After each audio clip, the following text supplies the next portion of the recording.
നമസ്കാരം. പാവങ്ങളുടെ mini Cooper എന്നറിയപ്പെട്ട കാറായിരുന്നു Maruti സുസുക്കിയുടെ Swift. ജനപ്രിയമായിരുന്നു വാഹനം. അത്യാവശ്യം നല്ല ലുക്കും ഫീച്ചറുകളും പെർഫോമൻസും ഒക്കെ ഉള്ള കാർ. എന്നാൽ ഇക്കാലത്തിനിടയിൽ സേഫ്റ്റിയുടെ കാര്യത്തിൽ മാത്രമാണ് അല്പം പേരുദോഷം കേൾപ്പിച്ചിരുന്നത്. എന്നാൽ ഇതിനെല്ലാം ഉടനടി പരിഹാരം കണ്ടിരിക്കുമെന്ന ഉറപ്പാണ് കമ്പനിയിൽ നിന്നും ഉണ്ടായത്. സ്വിഫ്റ്റിന്റെ ഏറ്റവും പുതിയ തലമുറയെ അവതരിപ്പിക്കാനുള്ള ഒരുക്കത്തിൽ മാരുതി റെഡിയായി കഴിഞ്ഞു. മെയ് 9 രാജ്യം കാത്തിരിക്കുന്ന കാറിന് ലോഞ്ച് നടക്കുമെന്നാണ് ഇപ്പോഴുള്ള അഭ്യൂഹങ്ങൾ.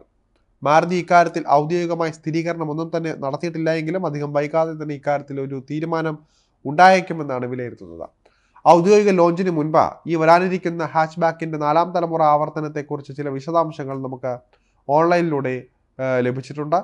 ലീക്ഡ് റിപ്പോർട്ടുകളാണ് പലതും. എന്നാലും ഇതെല്ലാം തന്നെ സത്യമാവാൻ തന്നെയാണ് സാധ്യത. സഹോദരങ്ങളായ ഫ്രോങ്സ്, ബ്രേസ എന്നിവയിൽ നിന്ന് ചില ഫീച്ചറുകൾ കടമെടുത്തായിരിക്കും പുത്തൻ സ്വിഫ്റ്റിന്റെ വരവെന്നാണ് അറിയുന്നത്. റിപ്പോർട്ടുകൾ പ്രകാരം മാരുതി സുസുക്കി സ്വിഫ്റ്റിൽ 6 സ്റ്റാൻഡേർഡ് എയർ ബാഗുകൾ, LED ഫോഗ് ലാമ്പുകൾ പോലുള്ള മികച്ച ചില സൗകര്യങ്ങൾ സ്റ്റാൻഡേർഡായി തന്നെ ഉണ്ടാകുമെന്നാണ് കമ്പനിയുടെ ഉറപ്പ്. ഇതെല്ലാം തന്നെ സേഫ്റ്റിയെ ചൊല്ലിയുള്ള നാണക്കേടുകൾക്ക് പരിഹാരമാകുമെന്നാണ് പറയപ്പെടുന്നത്. ഇതുകൂടാതെ തിരഞ്ഞെടുക്കുന്ന വേരിയന്റുകൾ അനുസരിച്ച് 9 inch smart play pro plus infotainment system, Arkamys music system, wireless charger, LED ഹെഡ്ലാമ്പുകൾ പോലുള്ള അധിക ഫീച്ചറുകളും ഉപയോക്താക്കൾക്ക് ലഭിക്കുന്നതാണ്.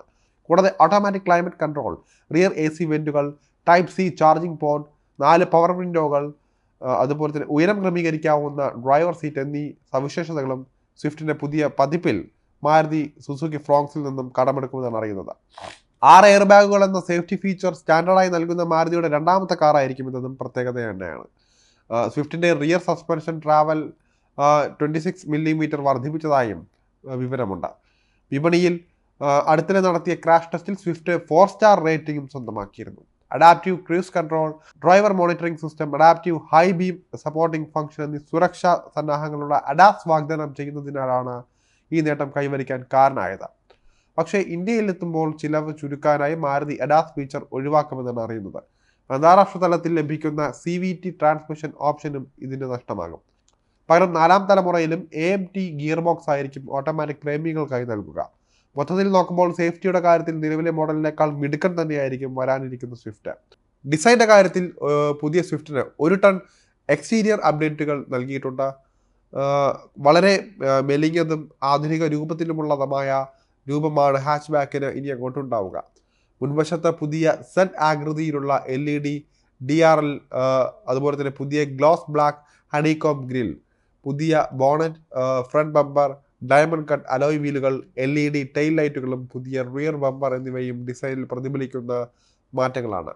എഞ്ചിൻ ഓപ്ഷനിലും ഇത്തവണ ചെറിയൊരു പരിഷ്കാരം നടന്നേക്കുമെന്നാണ് അറിയുന്നത്.